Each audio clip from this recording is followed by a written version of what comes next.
Step 1, you're going to decide on where you want your leave out. So you can decide whether you want a middle part, a side part, or whatever the case may be. This is my little cousin actually, and she wanted a middle part, and then she was leaving her sides out. So that first braid that you see is a part of her leave out. I'm braiding 2 to 3 anchor braids depending on like the thickness of her hair. Her hair is really thick, so I started to braid 2, but I'm like, oh no, let me just go ahead and braid 3 braids, and that is going to be the start of her anchor braids. What you wanna do,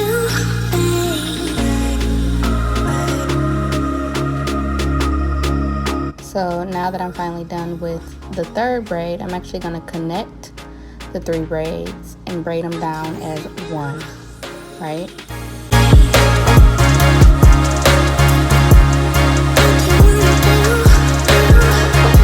So I actually end up doing 4 braids, my bad.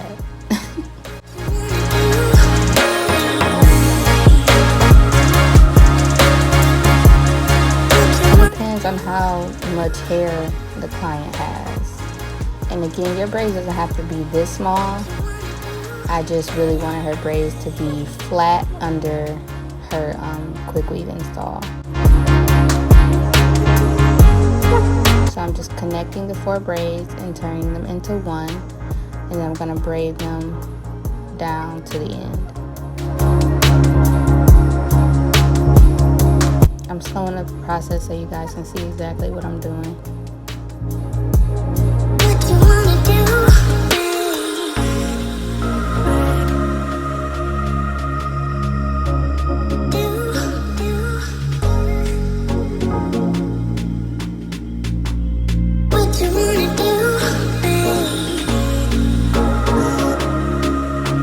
Make sure the rest of the hair is pulled out the way so you're not snagging any hair. So now I'm going to show you all how I actually end up with 1 braid at the end of the braiding process.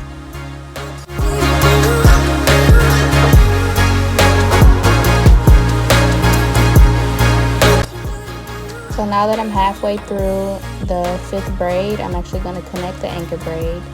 And you normally want to connect it halfway through, normally by the ear. And you want to make sure it's not too tight where I'm having her hold her finger, just because it'll just be too tight for her and then she'll start to get bumps, and you don't want that.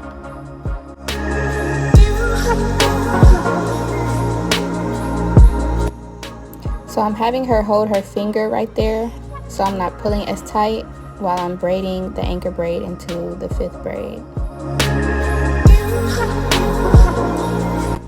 So by the time I was done with this first braid and connecting them together, it actually ended up being too loose because of where she was holding her finger. It doesn't have to be perfect. No one's gonna see her braids under her weave. So just do the best that you can. It doesn't have to be perfect. As you continue braiding the hair, you're gonna get the hang of the process. I took a lace wig class when I was in Atlanta, and this was one of the patterns that was taught, and I always wanted to know, like, how did they just end up with 1 braid.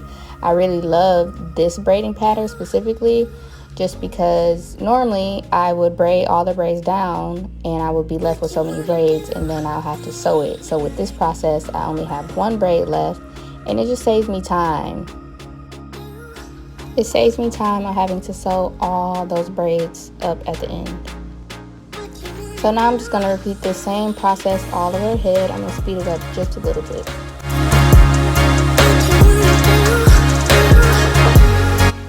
You can always go back and rewind if you need to, just so you can get the process down pat. So here I'm just braiding up the last final braid, connecting everything together.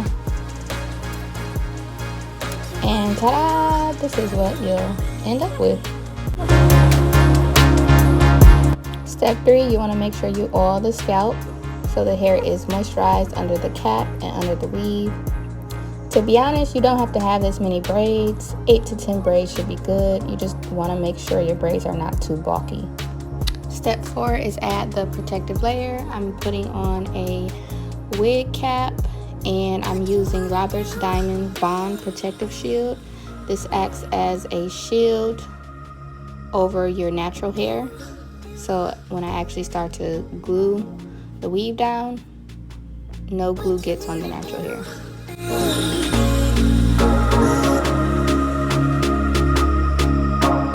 I see a lot of people sew this down, but I feel like it was really tight enough to the point where it wouldn't come off. And once I actually glue the weave on, we're gonna be all good.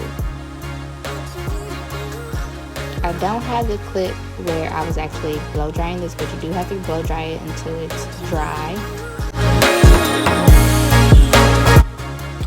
So this girl got 2 packs of some Remy hair that she got from the beauty supply store. This girl got 14 inches of hair, and I realized as I'm braiding her hair, I'm like, your weave is actually shorter than your natural hair. So so now you're just gonna see me gluing the hair on, and even though her weave is shorter than her natural hair, we still made it work, y'all.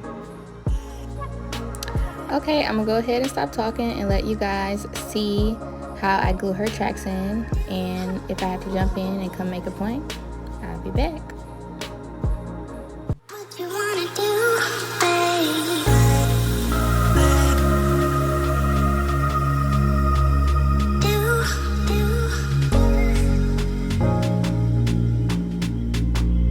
What you wanna do? So the closer I am to being done with her hair, I'm actually running out of hair, so I'm gonna measure the top closer to her leave out. I'm gonna glue in a track there and then fill in the spaces.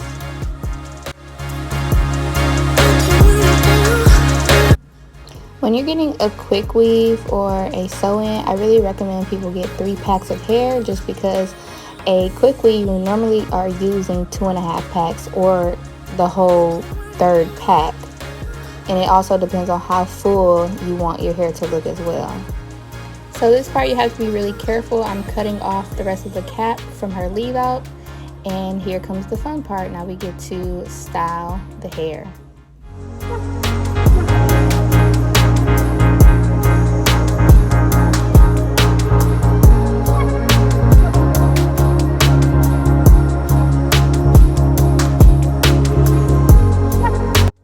Y'all, look how natural her hair looks. Like, this weave looks just like her hair. It's blending in perfectly. I love it.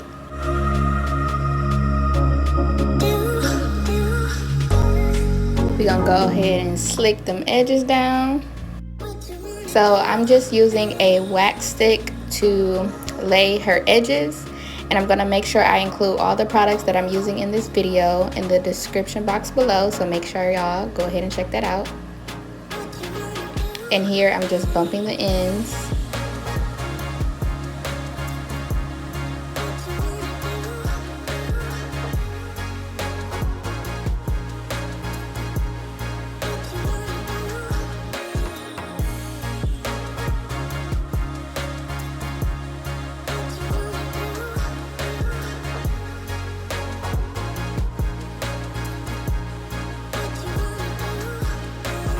Can you say Slayedbyona? Period. Her hair looks very natural, and I just love the way this turned out. Okay, family, thanks for watching. Make sure you like, comment below something that you learned in this video or something that you want to see me do next, and make sure you go ahead and stay connected on all social medias. Oh wait, don't forget to subscribe. You might as well. You watched this whole video, so go ahead and subscribe. Come on now. All right, I'm out. Stay blessed.